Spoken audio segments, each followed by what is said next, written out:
అందరికీ నమస్కారం అండి. నేను మీ డాక్టర్ రాంప్రసాద్‌ని. ఆర్థోపెడిక్ ఓపీడీలో నన్ను చాలామంది అడిగే ఒక కామన్ క్వెషన్.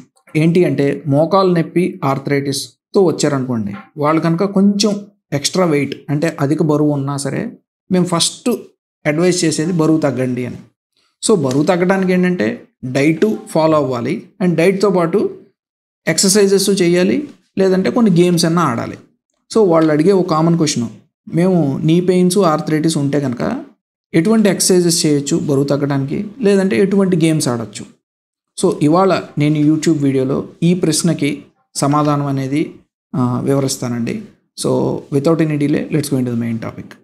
సో మోకాలు నొప్పి ఆర్థరైటిస్ నియంత్రించడానికి బరువు తగ్గాలి. ఇది అందరికీ తెలిసిన విషయమే. బరువు తగ్గడానికి ఏంటి, డైట్తో పాటు ఎక్సర్సైజ్ కూడా చేయాలి. కాకపోతే ఈ ఎక్సర్సైజ్ కానీ గేమ్స్ కానీ మీ మోకాల మీద అధిక బరువు అంటే స్ట్రెస్ పడకుండా కూడా ఉండాలి. సో మనం చూస్ చేసుకునే ఎక్సర్సైజ్ కానీ గేమ్స్ కానీ మోకాల మీద ఒత్తిడి పడకుండా చూడటం అనేది చాలా ఇంపార్టెంట్ అండి. So first let's take walking. Walking కనుక తీసుకుంటే it is the best exercise అండి. మోకాలు నొప్పి ఉన్నా, ఆర్థరైటిస్ ఉన్నా, అరుగుదల ఉన్నా వాకింగ్కి కొట్టిన ఎక్సర్సైజ్ ఏమాత్రం లేదు. కాకపోతే ఒకటి గుర్తుపెట్టుకోవాలి, మోకాల మీద ఒక 3 times ఆఫ్ స్ట్రెస్ అనేది పడుతుంది. నెక్స్ట్ వచ్చేది సైక్లింగ్. సైక్లింగ్ అయితే వాకింగ్ కన్నా ఇంకా బెటర్ అండి. అంటే ఇండోర్ సైక్లింగ్ అయితే బెస్ట్. అవుట్డోర్ సైక్లింగ్ అంటే బయటకు వెళ్ళి సైకిల్ చేయగలిగిన వాళ్ళు కూడా చేయొచ్చు. అండ్ వాకింగ్తో కంపేర్ చేస్తే మోకాల మీద ఇంకా తక్కువ స్ట్రెస్ పడుతుంది. అంటే 1.5 times ఆఫ్ బాడీ వెయిట్ మాత్రమే స్ట్రెస్ పడుతుంది. సో సైక్లింగ్ వాకింగ్కి కంపేర్ చేస్తే సైక్లింగ్కే నా ఓటు. అండ్ థర్డ్ వచ్చేది jogging or running. Jogging running అయితే నేను మోకాలు నొప్పి ఆర్థరైటిస్ ఉంటే ఏమాత్రం అడ్వైస్ చేయనండి. ఎందుకు అని అంటే మీరు జాగింగ్ కనుక చేస్తే మీ మోకాల మీద 5 times of body weight stress ఒత్తిడి అనేది పడుతుంది.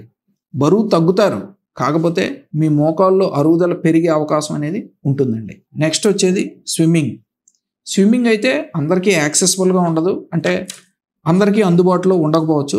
బట్ స్విమ్మింగ్ కనుక మీకు యాక్సెసిబుల్గా ఉంటే, రోజు చేసే అవకాశం ఉంటే కనుక స్విమ్మింగ్ సైక్లింగ్ వాకింగ్తో కంపారబుల్గా దీని యొక్క మనకి బెనిఫిట్స్ అనేవి ఉంటాయండి. ఎందుకు అనంటే మోకాల మీద ఒత్తిడి అనేది ఆల్మోస్ట్ నిల్. అంటే ఆ వాటర్ యొక్క బాయన్సీ ఎఫెక్ట్ వల్ల, అంటే ఆ తేలటం వల్ల మీ మోకాలు చుట్టూ ఉండే కండరాలు మాత్రమే బలపడతాయి. అండ్ మీ శరీరంలో ఉండే బరువు తగ్గటానికి, అంటే క్యాలరీస్ని ఖర్చు చేయడానికి ఈ స్విమ్మింగ్ అనేది చాలా ఉపయోగపడుతుంది. కాకపోతే స్విమ్మింగ్ యొక్క ఒకటే డిసడ్వాంటేజ్, అందరికీ అది చేసేందుకు అవకాశం అనేది ఉండదండి. నెక్స్ట్ యోగా. యోగా చేయొచ్చా లేదా అని చెప్పి నన్ను చాలామంది అడుగుతారు. తప్పకుండా చేయొచ్చండి. యోగా ఏంటంటే మీ బరువు తగ్గడానికి ఉపయోగపడుతుంది, మీ జాయింట్స్లో ఫ్లెక్సిబిలిటీ పెరగటానికి ఉపయోగపడుతుంది, మీ మోకాలు చుట్టూ ఉండే కండరాలు బలపడటానికి ఉపయోగపడుతుంది. తద్వారా మీ మోకాళ్ళ నొప్పులు తగ్గుతాయి. కాకపోతే యోగాలో మనం గుర్తుపెట్టుకోవాల్సింది కొన్ని ఆసనాలని మనం అవాయిడ్ చేయాలి. అవి ఏంటి అని అంటే మాలాసన, ఉత్కటాసన, పద్మాసన, వీరాసన, సుప్త వీరాసన, త్రికోణాసన. అండ్ ఇంకొన్ని యోగా పోజెస్లో ఏంటంటే ఒక యోగా పోజ్ నుంచి ఇంకో పోజ్కి వెళ్ళటానికి జంప్ చేస్తూ ఉండాలి, అంటే ఎగురుతూ ఉండాలి. ఇలా ఎగరటం అనేది మ్యాక్సిమం తగ్గించేయాలండి యోగాలో. ఇంకా గేమ్స్ విషయానికి వస్తే చాలామంది ఏంటంటే ఎక్సర్సైజెస్ అయితే మొనాటనస్గా ఉంటాయి, అంటే చేయటానికి రోజు ఆ ఎగ్జైట్మెంట్ రాదు, మేము ఏదైనా గేమ్స్ ఆడతామని నన్ను అడుగుతారు. సో ఇలా గేమ్స్ ఇంట్రెస్ట్ ఉన్నవాళ్ళు చాలామంది ఏంటంటే షటిల్ బ్యాడ్మింటన్కి ఇంట్రెస్ట్ చూపిస్తూ ఉంటారు. కాకపోతే అండి నా సిన్సియర్ అడ్వైజు, మోకాలు నొప్పి ఆర్థరైటిస్ ఉంటే కనుక షటిల్ బ్యాడ్మింటన్ అవాయిడ్ చేయడమే బెటరు.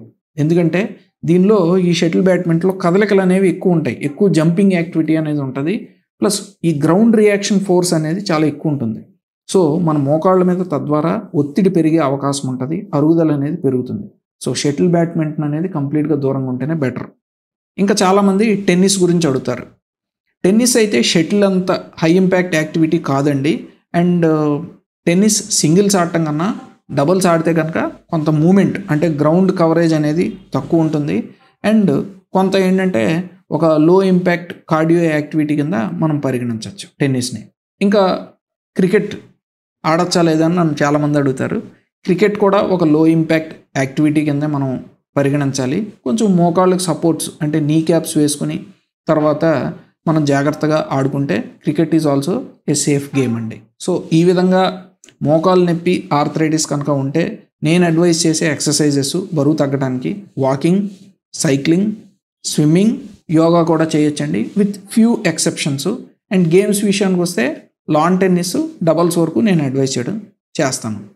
సో ఫైనల్గా ఏదైనా సరే బరువు తగ్గటం అనే విషయాన్ని మనం గుర్తుపెట్టుకోవాలి. ఎందుకంటే ఒక 5 kilos ఆఫ్ వెయిట్ మీరు కనుక తగ్గగలిగితే మోకాళ్ళ మీద 25 kilos ఆఫ్ స్ట్రెస్ అనేది తగ్గుతుంది.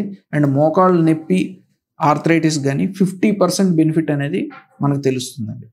సో ఐ హోప్ ఈ వీడియో వల్ల ఒక మెసేజ్ వచ్చి ఉంటుందని. And thank you for watching our video. మరో మెడికల్ టాపిక్ పైన నెక్స్ట్ వీడియోలో కలుద్దాము. అంటిల్ దెన్ బై మీ డాక్టర్ రాంప్రసాద్ అండి.